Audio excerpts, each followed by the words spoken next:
Hello and welcome into Attacking Third. Lisa Roman here. We have chatted with a handful of incredible women who are just true game changers in their fields. And today we are very lucky to be joined by one of a very elite athlete in the world. From CBS Sports Network, We Need to Talk. She's a 12-time Olympic swimming medalist, former world record holder, inducted into the U.S. Olympic Committee Hall of Fame. We are excited to welcome Dara Torres to the show. Welcome. How are you? I'm good, Lisa. Thanks for having me. You played sports growing up. You were an Olympian, now a broadcaster, and Attacking Third, we are honoring the 50th anniversary of Title IX. So it was passed in 1972, but since then it has evolved and it has changed to mean so much more. So in your own words, what is Title IX? In my own words, Title IX is giving equality to women's sports like the men's sports have. And, I knew a lot about it because it happened right before I entered college.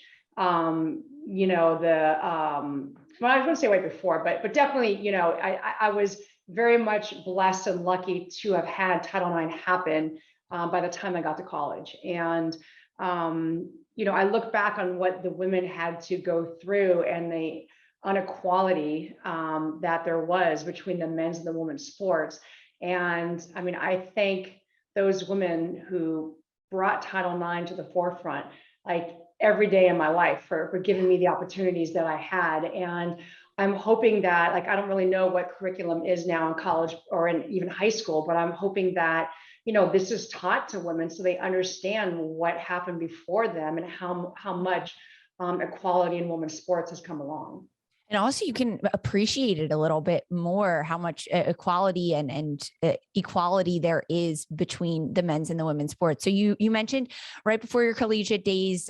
So you were aware of this and understanding as it happened. So take me back to those collegiate days. University of Florida, a swimmer, of course, and you also lettered in volleyball. So a dual collegiate athlete. Congratulations. So for you and Title IX, how do you think Title IX changed your life trajectory, being able to swim and play volleyball in college? Well, you have to understand that a few years before I got to college, women weren't competing in the NCAA. And I don't think a lot of girls know that now. So I know that Title IX really played a role in that.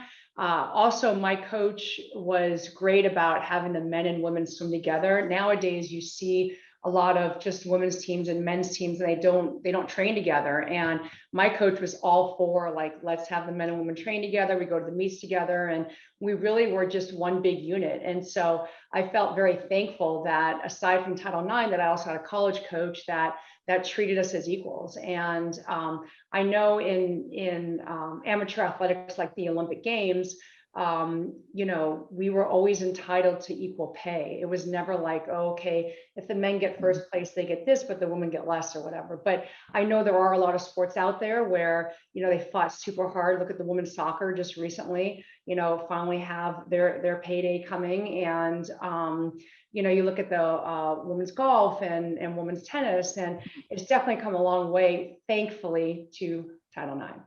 You mentioned that you trained with the boys and the men. What did you learn from that experience? Whether it was like swimming technique or like how they held themselves, or was it more like the camaraderie that you were getting being one cohesive unit? What was that experience like? Definitely the camaraderie of being one cohesive unit. Like I said, even today, they still a lot of colleges don't train the men and the women together. And also the fact that you got to be in a lane with the men and race them in practices. I mean, that physically they're stronger and they're faster, but they only raise you to a much bigger level by getting to train with the men, and instead of just training with women. So I really had a great time training with the men. We were never considered a men's or women's team, even though the men went to NCAAs and we went to our separate NCAAs. I mean, for the whole entire year, we trained together, and I was very, very grateful for that. I played soccer, and we trained against boys teams a few times to go against people stronger, bigger, faster. Yeah, it raises your level, right? It does. You're forced to do different things in soccer. It's a little different. You're forced to use your foot skills and your soccer smarts, not your athleticism to beat them. So as a kid, did you always want to be in sport? Did you always want to be a swimmer? Was that always something you knew you were good at and you wanted to pursue?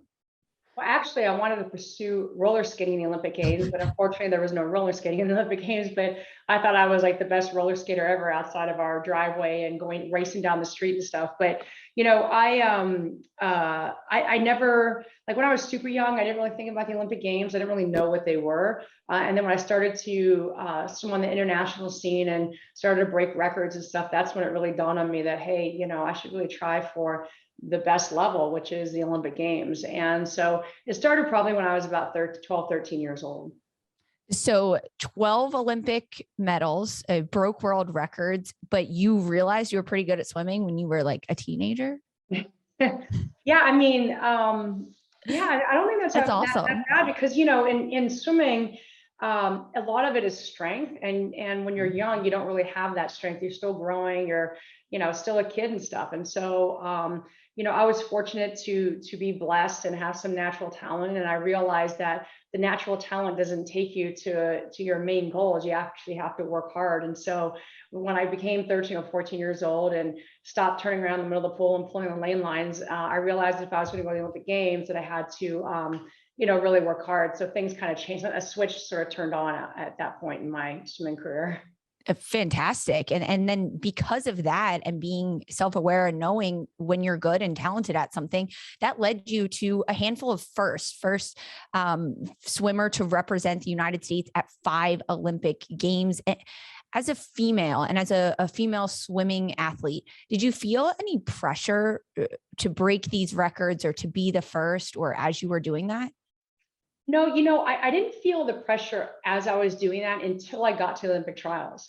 And then it was like all these shows want to do stories on me and the newspapers and this and the front page of USA Today. And I really felt like not so much a woman doing it, but a middle-aged person with a child trying to make an Olympic team. I really felt the enormous amount of pressure from middle-aged people around the world. And I wasn't used to that. I wasn't used to being thrown in the spotlight like that. I mean, yes, I'd been to 4 previous Olympic Games, but there was always someone else who was standing out, And so this was the first time where it was like Phelps and I, where we were on the front page of things and Time magazine and all these things. And it just, it was a different kind of nervousness that I had to sort of balance. And it did affect me, especially the night before my first race, Olympic trials. But then, I had a coach talk to me and sort of put it in perspective and realize hey, the most important thing to me is at home, and that's my daughter. And that I have to really focus on just the important things in life, and just with these other things. I mean, even though you train your whole life, just go out and have fun and enjoy it, because if you did all the work up to that point, you should be able to go to the meets and enjoy it. We've spoken to a number of professional women's soccer players, Alex Morgan, about having children and then coming back and competing in their sport. And so many times they say that makes them stronger, it makes them better, it makes them appreciate it a little bit more. Do you think being the age you were and reaching the success that you were able to do that because of the age and the experiences that you had gone through previously? Yeah, absolutely. I mean, people kept putting a sort of mark on me that, oh, she's so old and can her body handle this and blah, blah, blah. And I was just like, whatever. And I knew what I felt and what I can do. And I didn't know I could get quite to that level at my age, but, I just gave it everything I had. And I'll never forget walking into the ready room, is where you have to be 20 minutes before you compete at the Olympic Games, and walking in and seeing these young kids in there just so nervous and just look at them, and I'm like, okay, you know what? Actually, I have an advantage to them because I've been here before. I know what to expect, and I have the experience. And so I realized very quickly when I was going into the finals of my race that I was at an advantage, not a disadvantage, with my age. Because of all the hype around it, I mean, it was a huge accomplishment and a huge deal, but also you got backlash of, can her body handle it? Is she too old? Do you think that if you were a male, it would have been the same criticism? I don't know. There hasn't been a male my age that's done it, so you are the first. So I just had to like put that in there. or I should say a US male. I don't know the other countries, but yeah, I think it was an even more sort of rewarding feeling, being a mom and a female being able to do that, because you would always see growing up that it was okay for the men to be a little bit older, but if the women were a little bit older, that was very odd to see. So it was nice to be able to, I guess you could say it's kind of the icing on the cake to be able to do that, and being a female and being a mom and being in your 40s. I mean, Dara, we're here for it. Give the plugs. No male has ever done it. You've done it. We love that here at Attacking Third. Plug yourself. So after you finished the Olympics and swimming, you transitioned into broadcasting and being outside of the pool, but still talking about it and everything. In that transition, did you face any moments of, oh, she's a female, or she's too old, or any types of discrimination in that sense, going from competing to being a broadcaster? No, I actually did broadcasting well before I went to 08. So, I mean, I've been doing it in the mid 90s. So, the only thing I would say is you got hit on a lot, unfortunately, but, I didn't find a lot of, adversity there between the men and the women. I know that women like Donna De Verona and Diana Nyad and, women like that really paved the way for women to be sports broadcasters. And it's so exciting to see so many women out there, like even calling Yankee games and calling NHL games. I mean, it's just NBA. It's amazing. And it'll be great when we get to the point where it won't be like, oh, isn't it amazing to see a woman doing this? Because it should just be a natural thing. That's it, right? It's been 50 years. We're celebrating of Title IX and the anniversary, and we have come so far in terms of gender equality over the last 50 years, but there's still progress to be made. So for you, how much further do we need to go? What are your hopes for the next 50 years? I think it's like I just said, that we shouldn't have to celebrate this, that it should just be what it is, that women are just as good as men, and we deserve everything that the men get, and it shouldn't be something we're celebrating. It should just be what it is.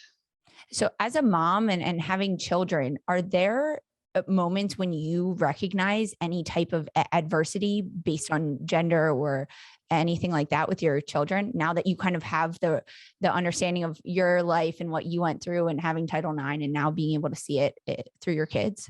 Well, my daughter plays lacrosse, and she has a coach where he was asked to coach the men's team, and he decided to coach the women's, and they won states last year, and they're just an incredible high school team, and he has a club team, and it's fun to see a guy want to coach girls so badly instead of men, because the men used to always get the glory, even with sports like lacrosse, you didn't really see a lot of women's lacrosse, in college and stuff, or it popularized.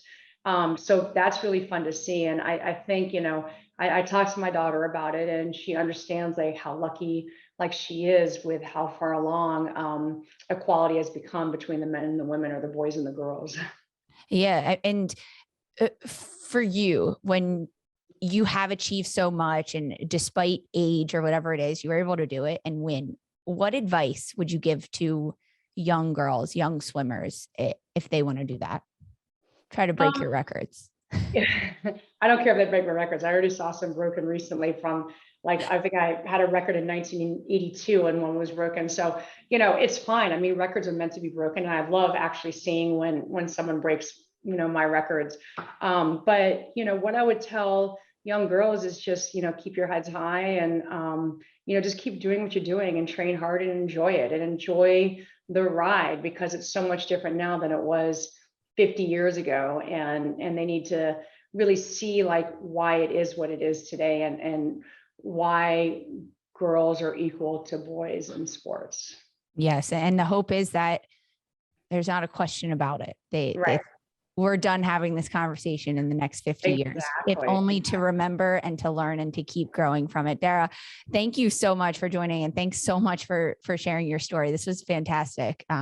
We also really like to thank our listeners at the end of these episodes. So thank you for listening along, and follow us on Twitter at Attacking Third for more. We're also on Apple Podcasts, Spotify, Stitcher, anywhere you listen to your podcast. We're also available as video. You can subscribe on YouTube at youtube.com/Attacking Third. We'll be back next Tuesday with more Title IX Tuesday coverage, celebrating and honoring the 50th anniversary of Title IX. For Dara Torres and Lisa Roman, this was Attacking Third.